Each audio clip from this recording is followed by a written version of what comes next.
بسم اللہ الرحمن الرحیم الحمدللہ رب العالمین والصلاة والسلام علی خاتم النبیین۔ رب جلیل نے جس اہتمام سے، جس انداز سے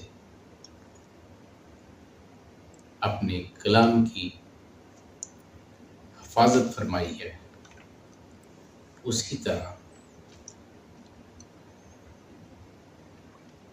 صاحب قرآن کے ہر فعل، ہر عمل کی حفاظت فرمائی ہے۔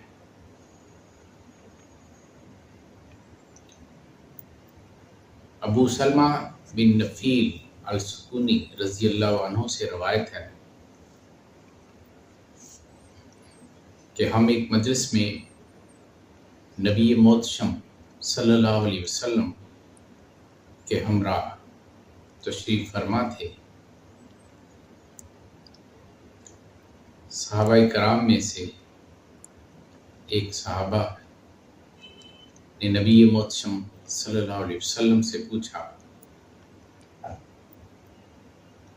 کیا آسمان سے آپ کے لیے ضیافت ہوتی ہے؟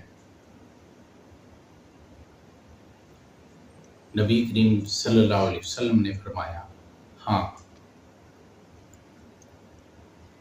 آپ صلی اللہ علیہ وسلم نے فرمایا کہ گرم کھانا عطا کیا جاتا ہے۔ صحابہ کرام نے پوچھا، جو بچ جاتا ہے؟ آپ صلی اللہ علیہ وسلم نے فرمایا، اسے اوپر اٹھا لیا جاتا ہے۔ حضرت ابن عباس رضی اللہ عنہ سے روایت ہے کہ ایک دفعہ نبی محتشم صلی اللہ علیہ وسلم تشریف فرما تھے کہ حضرت جبرائیل علیہ السلام تشریف لائے۔ انہوں نے فرمایا کہ رب تعالیٰ آپ کو سلام کہتا ہے، اور رب تعالیٰ نے آپ کے کھانے کے لیے انگور عطا فرمائے ہیں۔ نبی محتشم صلی اللہ علیہ وسلم نے وہ انگور تناول فرمائے۔ وما توفیقی الا باللہ۔